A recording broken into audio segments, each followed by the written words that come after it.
Hello, आपका स्वागत है आपके अपने YouTube channel BBB career and guidance. कैसे हैं आप? आज जो हम चर्चा करने वाले हैं वो है UPSC CAPF AC, मतलब union public service commission CAPF, central armed police force assistant commandant. इसके बारे में आज जो वीडियो बनाए हैं, इस वीडियो को आप पूरी बारीकी से सुने, स्किप ना करें। एक एक पहलू, कैसे एग्ज़ाम होती है, क्या एग्ज़ाम में पूछा जाता है, कितने प्रकार के जो है क्वेश्चन होते हैं, उसमें जो है एज क्राइटेरिया क्या है, एग्ज़ाम कितने पैटर्न में होते हैं, फिर जो है इसमें जो है चर्चा किए हैं कि मेरिट लिस्ट कैसे बनती है, इसमें जो है फिजिकल स्टैंडर्ड क्या होता है, मेडिकल क्या होती है, मैंने विभिन्न प्रकार के एक एक चीज़ इसमें डिस्कशन किए हैं। तो आप वीडियो को स्किप नहीं करें, बिना स्किप किए हुए पूरे वीडियो को बारीकी से देखें, और बारीकी से देखेंगे तो आप अपने लिए ज़्यादा जानकारी प्राप्त कर सकते हैं। आप अपने बच्चों के लिए कर सकते हैं, भाई के लिए कर सकते हैं, कोई ना कोई घर में होंगे जो ग्रेजुएशन किए होंगे और आप जो हैं वो जो है पुलिस फोर्स में जो है कमांडेंट ऑफिसर के पद पे जाना चाहते हैं, उनके लिए बहुत ही अच्छा है। तो इसके किए बिना इस वीडियो को पूरा देखें। सेंट्रल आर्म्ड पुलिस फोर्स, ये जो सेंट्रल डिपार्टमेंट के जो पुलिस फोर्स होते हैं, उसके जो ऑफिसर होते हैं, उसकी अपॉइंटमेंट जो है होती है, उसको असिस्टेंट कमांडेंट के पद पे नियुक्ति करती है। इसीलिए CAPF AC कहते हैं। AC मतलब असिस्टेंट कमांडेंट, इसके पद पे रिक्रूटमेंट होती है। ये रिक्रूटमेंट जो है आपको UPSC union public service commission conduct कराती है। तो इसको टोटल जो है UPSC CAPF AC के नाम से जाना जाता है। इसमें अगर आप असिस्टेंट कमांडेंट सेंट्रल गवर्नमेंट के अंतर्गत जो पुलिस फोर्स हैं उसमें अगर बनना चाहते हैं तो आपको ये एग्ज़ाम क्वालिफाई करना पड़ेगा, UPSC CAPF AC। इसको अगर आप क्वालिफाई करते हैं, तो जब इसको क्वालिफाई कर लेंगे तो आपका जो अपॉइंटमेंट होगा BSF border security force, CRPF central reserve police force, CISF central industrial security force, ITBP Indo Tibetan border police, SSB सशस्त्र सीमा बल। इस 5 में जो है आप जो हैं असिस्टेंट कमांडेंट के पद पे नियुक्त होंगे। अब क्या है कि असिस्टेंट कमांडेंट के पद का जो नोटिफिकेशन जारी होता है, तो इस पद पे आपको जो है एलिजिबिलिटी जो क्राइटेरिया है, ग्रेजुएशन, आप किसी भी स्ट्रीम से ग्रेजुएशन हो आप अप्लाई कर सकते हैं। एज क्या होनी चाहिए? एज आपको 20 से 25 वर्ष के बीच में होना चाहिए, और एज रिलैक्सेशन गवर्नमेंट का जो रूल है उसके अनुसार आपको जो है एज रिलैक्सेशन होगा। जैसे OBC को 3 साल है, SC ST को 5 साल है, जो भी क्राइटेरिया है उसके अनुसार आपको एज रिलैक्सेशन मिलेगा। एप्लीकेशन फॉर्म, हाँ अभी क्या है कि इस वर्ष का एप्लीकेशन फॉर्म नोटिफिकेशन जारी हो गया है 2021 का। अगर आप एप्लीकेशन फॉर्म भरना चाहते हैं तो आपके लिए जो लास्ट डेट जो है 5 मई 2021 इसका लास्ट डेट है, 5 मई 2021। और ये एप्लीकेशन फॉर्म जो है शाम के 6 बजे तक आप जो है भर सकते हैं। एग्जामिनेशन पैटर्न, अगर आप फॉर्म भरते हैं तो इसका एग्जामिनेशन पैटर्न क्या है, कैसे हम उसमें क्वालिफाई करेंगे, कौन कौन सा एग्जाम देना होगा। तो इसमें 3 प्रकार के एग्जामिनेशन पैटर्न है। पहला जो एग्ज़ाम है वो रिटन एग्ज़ाम होती है, पहला रिटन एग्ज़ाम है।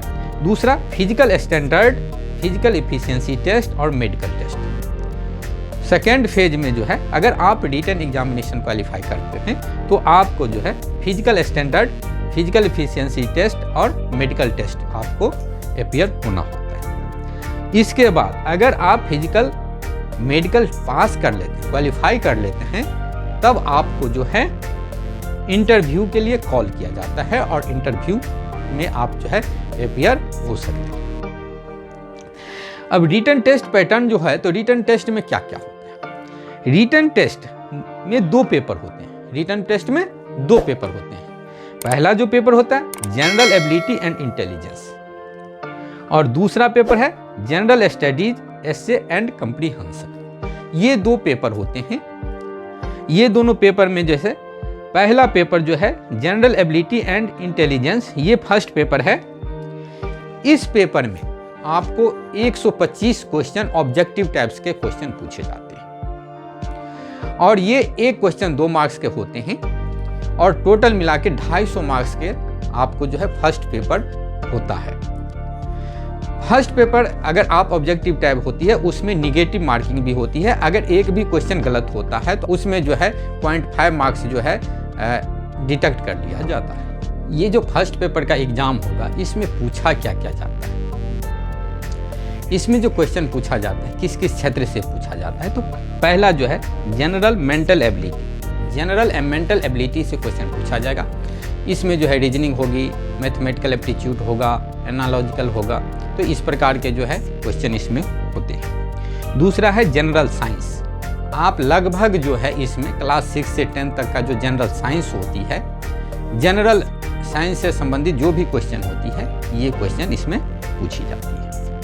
Current events of national and international level, जो है नेशनल और इंटरनेशनल लेवल पे जो भी इम्पोर्टेंस वाली बात होती है और वो जो करंट अफेयर्स में आती है उसको जो है क्वेश्चन, इससे संबंधित क्वेश्चन पूछी जाती है। Indian polity and economics, economics से और पॉलिटिकल से जो है क्वेश्चन पूछी जाती है। फिफ्थ है हिस्ट्री ऑफ इंडिया, इंडिया के हिस्ट्री से भी आपको क्वेश्चन जो है पूछी जाती है। साथ में Indian and world geography, India और विश्व का जो है ज्योग्राफी से संबंधित क्वेश्चन पूछे जाते हैं। तो ये मेन 6 एरिया है। ये 6 एरियाज में से आपको जो है पेपर फर्स्ट में से 250 मार्क्स के 125 क्वेश्चन पूछे जाएंगे, और इसको जो है आपको सॉल्व करना है। इसके बाद तो अब सेकेंड पेपर की बात करेंगे। सेकेंड पेपर में जो है पार्ट ए और पार्ट बी 2 होते हैं। पार्ट ए में जो है 80 मार्क्स के क्वेश्चन पूछे जाते हैं। जो 80 मार्क्स के क्वेश्चन होते हैं वो जो है आपको एस्से बेस्ड होता है। एस्से बेस्ड जो क्वेश्चन होते हैं उसमें जो क्वेश्चन जो संबंधित है फ्रीडम फाइटर से है, फ्रीडम स्ट्रगल से है, साथ में जो है आपको ह्यूमन राइट्स से है, इस प्रकार के जो है सिलेबस से जो है आपको एस्से पूछे जाते हैं और वो एस्से लिखना होता है। ये एस्से आप हिंदी और इंग्लिश किसी भी माध्यम में लिख सकते हैं। सेकेंड पेपर जो है पार्ट बी जो है 120 मार्क्स के होते हैं, ये इंग्लिश में लिखना होता है, और ये जो होता है कम्प्रीहेंशन होता है, प्रेसिज राइटिंग होती है, सिंपल ग्रामर होता है और लैंग्वेज टेस्टिंग होती है। ये जो है 120 मार्क्स के हैं, तो दोनों मिला के जो है 200 मार्क्स के जो हैं ये पेपर जो है पेपर सेकंड होता है। तो फर्स्ट पेपर जो है 250 मार्क्स के थे जो ऑब्जेक्टिव था, सेकंड पेपर जो है लिखने वाला है जो 200 मार्क्स के हैं। पहला एस्से होता है 80 मार्क्स के, और पार्ट बी जो होता है उसमें वो ग्रामर, कम्प्रीहेंशन और लैंग्वेज टेस्टिंग का होता है। इसके बाद आपका जो है ये एग्ज़ाम देने के बाद रिजल्ट निकलती है। जब आपको रिजल्ट निकलता है तो आपको जो है physical standards, physical efficiency test और मेडिकल टेस्ट होती है। इस टेस्ट में जो है आपको पहला जो है फिजिकल स्टैंडर्ड, वो कुछ स्टैंडर्ड मानक है फिजिकल, वो आपको रखना होता है। जो सर्वप्रथम जो है आपको हाइट, वेट और चेस्ट मापते हैं। इसके अंतर्गत जो भी उसका स्टैंडर्ड है, जैसे जो हाइट है, हाइट के हिसाब से आपका वेट कितना होना चाहिए वो देखते हैं, और साथ में चेस्ट मापते हैं। चेस्ट जब मापते हैं तो उसमें एक क्राइटेरिया होता है कि कम से कम 5 सेंटीमीटर आपको इस सीने को फुलाना होता है। ये बहुत सारे बच्चे नहीं कर पाते हैं, क्वालिफाई कर लेते हैं लेकिन उसमें नहीं कर पाते हैं, तो ये आपको करना होता है, एक्सपेंड करना पड़ता है। उसके बाद होता है physical efficiency test. Physical efficiency test में जो है 100 metre race, 800 metre race, long jump और शॉर्ट पुट। क्या हो गया, 4 चीज होते हैं। 100 मीटर का रेस होता है, एक 800 मीटर का रेस होता है, तीसरा लॉन्ग जंप होता है, और चौथा क्या होता है, शॉर्ट पुट। अब इसमें जो है जो 100 मीटर रेस है, 800 मीटर रेस है, लॉन्ग जंप है, शॉर्ट जंप जो है, इसकी जो आपको कोई निर्धारित नहीं रहता है कि पहले आपको 100 मीटर होगा कि 800 मीटर होगा कि पहले लॉन्ग जंप हो जाएगा कि पहले शॉर्ट पुट हो जाएगा। प्रत्येक ग्राउंड में अलग अलग जो है कमांडर होते हैं, असिस्टेंट कमांडर होते हैं, वो रहते हैं, वो आपको डिसाइड करते हैं कि आपको किस ग्राउंड में कौन सा पहले होता है। पहले आपको 800 भी हो सकता है, पहले आपको जो है शॉर्ट पुट ही फेंकवा ले, या आपको जो है लॉन्ग जंप ही करवा ले, वो वहाँ डिसाइड होता है कि आपको क्या करना है। लेकिन इसमें बहुत सारी दिक्कत क्या है कि 8 मीटर रेस होने के बाद आपको मैक्सिमम 10 सेकंड, 15 सेकंड या 20 सेकंड तक का जो है ये होता है, गैप होता है। उसके बाद तुरंत आपको दूसरा जो है इवेंट्स जो है 800 मीटर हो या लॉन्ग हो, जंप हो या ये हो, करवाते हैं। तो इसमें जो ज़्यादा गैप नहीं होता है, वो लगभग जो है आपको जो है जितना भी प्रक्रिया 10 से 15 मिनट में जो है ये कंप्लीट करा लेते हैं। 100 मीटर का जो रेस है ये जो है बॉयज़ के लिए जो है आपको 16 सेकंड में करना पड़ता है, और गर्ल्स को जो है 18 सेकंड में, 18 सेकंड में करना होता है। तो वो उसको दौड़ना होता है। उसके बाद आपको जो है 800 मीटर जो है 800 मीटर का रेस जो होता है 3 मिनट 45 सेकंड में जो है बॉयज़ को करना होता है, और गर्ल्स के लिए 4 मिनट 45 सेकंड होता है। लॉन्ग जंप आपको जो है 3.5 मीटर का पीट होता है। वो 3.5 मीटर का पीट जो है आपको लॉन्ग जंप में कंपीट करना पड़ता है, कूदना पड़ता है, और गर्ल्स के लिए जो है 3 मीटर का होता है। इसके साथ जो है ये जो लॉन्ग जंप होता है इसमें मौका दिया जाता है, एक बार में अगर आप नहीं कंप्लीट करते हैं तो 3 बार मौका दिया जाएगा, 3 जंप कर सकते हैं। लेकिन जो है आप प्रैक्टिस पहले करके जाइए कि आपको जो है पहले जैसे आप जो है जैसे पुशअप करते हैं तो आपको जो है चेस्ट जो है फुलाने में आपको जो है आसानी होता है। तो वो एक जो है एक्सरसाइज करके एकदम प्रिपेयर अगर आप तैयारी करते हैं असिस्टेंट कमांडेंट का, तो आप इसको करके रखिए। आप दौड़ जो है अलग अलग इवेंट को अलग अलग दौड़ के देखिए। पहले जो है कभी 100 मीटर दौड़िए, फिर 800 मीटर दौड़िए, फिर जो है लॉन्ग जंप मारिए, फिर जो है शॉर्ट पुट। हाँ, शॉर्ट पुट में जो है शॉर्ट पुट में आपको 7.26 kg का जो है आपको शॉर्ट पुट होता है जो फेंकना होता है। अब क्या है कि अधिकतर बच्चे लॉन्ग जंप में ही छटते हैं, सब कुछ कर लेते हैं, लॉन्ग जंप पे छटते हैं, और कुछ बच्चे जो है शॉर्ट पुट में भी छटते हैं। शॉर्ट पुट में छटने का एक ही कारण होता है कि फॉल, उसमें बच्चे जो है ज़्यादा फॉल करते हैं। तो फॉल जो है नहीं हो, इसके लिए कोई जो है वीडियो आप देख सकते हैं, या बहुत सारे गेम्स होते हैं, ओलंपिक होती रहती है, बहुत सारे चीज़ होते हैं, उसमें फॉल क्या होता है, ये क्या होता है, आप उसको एक बार देख लीजिए। इसके बाद ये जब आप कर लेते हैं तो उसी दिन फर्स्ट दिन जिस दिन आपको टेस्ट होता है ये जो है physical standard, physical efficiency test, उसके बाद ये दोनों क्वालिफाई माने लेने के बाद आपको जो है क्या होता है मेडिकल टेस्ट के लिए भेजते हैं। मेडिकल टेस्ट में क्या होता है कि जो है पहले दिन जब फिजिकल एफिशिएंसी टेस्ट के बाद जो मेडिकल टेस्ट के लिए जाएंगे तो जाते ही आपको जो है पहले जो है ब्लड टेस्ट कराएगा, यूरिन टेस्ट कराएगा, और साथ में जो है एक्सरे चेस्ट का जो है और सब जिसका चीज़ है एक्सरे जो है वो कर लेते हैं। तो पहला दिन तो ये 3 चीज़ कर लेते हैं। फिर नेक्स्ट दिन दूसरे दिन बुलाते हैं।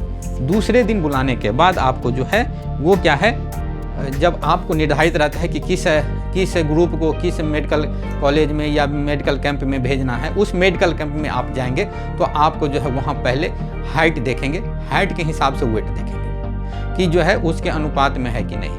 कभी कभी क्या होता है बच्चे जो है इसको हाइट को दबा के रखते हैं, तो दबा के रखते हैं तो वेट कम होगा। कभी कभी वो नापते हैं, वो जो है कोई स्टैंडर्ड नहीं होता है, वो वहाँ नापते हैं, तो उस हिसाब से जो है वेट जो है थोड़ा ठीक ठाक करके जाना है। उसके बाद क्या है कि ब्लड प्रेशर, फिर ब्लड प्रेशर का माप होता है। ब्लड प्रेशर मापने के बाद जो है जितने भी हड्डी हैं उसकी जांच होती है, घुटने की जांच होती है। इसके बाद आपको जो है आँख का जांच होती है। आँख में अगर चश्मा लगा हुआ है तो आप जिस डॉक्टर से दिखाते हैं उस डॉक्टर का प्रिस्क्रिप्शन ले जाएंगे, उसमें वो लिखा हुआ ना जाए कि आपका पावर क्या है, वो पावर डाल के आपको फिर देखेंगे उतनी पावर, ठीक है। तो वो प्रिस्क्रिप्शन साथ में जब आपका अगर मेडिकल होता है तो लेके जाएंगे। इसके बाद एक इको टेस्ट होता है। इको टेस्ट जो है हार्ट रूट से संबंधित है। तो वो इको टेस्ट लिया जाता है। अगर किसी भी कारण से आपको मेडिकल में, पहले नहीं, मेडिकल में अगर कोई कमी रह जाती है तो रीटेस्ट के लिए वो बुलाते हैं। उसमें ऑप्शन मौका देता है कि कहीं उस दिन किसी कारण अगर उसका जो है हार्ट बीट बढ़ गया है, घबराहट हो गई है, तो वो एक बार मौका देता है कि जो है आप रीटेस्ट के लिए जो है आइए। और फिर रीटेस्ट के बाद जो है आपका मेडिकल होता है। मेडिकल में जो है उस समय कह देता है कि हाँ मेडिकल आपका हो गया है, ये जो है टेस्ट फिजिकल स्टैंडर्ड या एफिशिएंसी मेडिकल टेस्ट आपका हो गया है। नहीं हुआ है तो वो कह देता है कि नहीं हुआ है। इसके लिए कोई हार्ड एंड फास्ट रूल या कुछ लिख के नहीं देता है कि मतलब आपका हो गया है, ऐसा कुछ नहीं कह देते हैं भड़बली कि ये हो गया है। इसके बाद ये मेडिकल टेस्ट के बाद 1 महीने के बाद फिर जो है वो इंटरव्यू के लिए बुलाते हैं। इंटरव्यू, पर्सनालिटी टेस्ट, इसके लिए बुलाते हैं। अब क्या है कि इसके बाद इंटरव्यू का बहुत ही महत्वपूर्ण है। अभी हमने जो रिटन टेस्ट दिया था उसमें 250 का ऑब्जेक्टिव दिए थे, 200 को जो है 200 मार्क्स का लिखने वाला दिए थे, माने 450 मार्क्स का एग्जाम हमने वहाँ क्या दिया, लिखने का दिया है। तो रिटन टेस्ट में 450 मार्क्स है। अब जो है 150 मार्क्स का क्या है, इंटरव्यू होती है। और जब आपका इंटरव्यू होता है तब उसमें कुछ प्लान्ड होके जाना है, प्लान्ड वे में जो है कि तैयारी करके जाना है। तैयारी में जो है क्या क्या पूछ सकता है, तो इंटरव्यू का एक खाका तैयार करके जाना है कि क्या क्या, कुछ जो फंडामेंटल शुरू में जो पूछते हैं, जैसे पूछते हैं कि जो है आप अपने बारे में बताइए, आप फौज क्यों ज्वाइन करना चाहते हैं, फोर्स क्यों ज्वाइन करना चाहते हैं, आप किस चीज़ से ग्रेजुएशन किए हुए हैं, आपका बैकग्राउंड क्या है, आपका फौजी बैकग्राउंड तो नहीं है, ये तो इस प्रकार के क्वेश्चन पूछते हैं। अगर कोई बच्चे कहीं काम भी करते रहते हैं, मान लीजिए जो है सिपाही उपाही है, नीचे है, और वो भी अगर देते हैं तो कहते हैं कि आप जो है आपके उस जॉब से संबंधित क्वेश्चन भी पूछ सकते हैं। तो इसको जो है तैयारी करके जो है बढ़िया से जाइए इंटरव्यू में, ठीक है। जब आपका इंटरव्यू हो जाता है तो 150 मार्क्स का इंटरव्यू हुआ, तो फाइनल जो लिस्ट जो निकलती है, वो जो निकलती है, पहला जो एग्ज़ाम हुआ किस चीज़ का, रिटन टेस्ट, उसमें 2 था, तो दोनों मिला के 450 मार्क्स के, तो वो एग्ज़ाम हो गया। 150 मार्क्स के एग्ज़ाम हुए, तो सभी मिला के 600 मार्क्स के एग्ज़ाम हो गए। तो 600 मार्क्स के एग्ज़ाम के आधार पे मेरिट लिस्ट तैयार किया जाता है, और टॉप मेरिट के हिसाब से जितने उनके पास सीट्स होती हैं उतने वो बच्चों को सेलेक्ट करता है। और जब जिसका सिलेक्शन हो जाता है वो असिस्टेंट कमांडेंट बनते हैं। और असिस्टेंट कमांडेंट जो बनते हैं, तो जैसे CRPF हुआ, BSF हुआ, SSB हुआ, CISF हुआ, तो इसमें जो है आपको असिस्टेंट कमांडेंट बनने का मौका मिलता है और देश की सेवा करने का मौका मिलता है। इसके साथ ही अगर आपको ये वीडियो अच्छा लगा है तो सब्सक्राइब करें, बेल आइकन दबा दें, लाइक करें और ज़्यादा से ज़्यादा शेयर करें। धन्यवाद।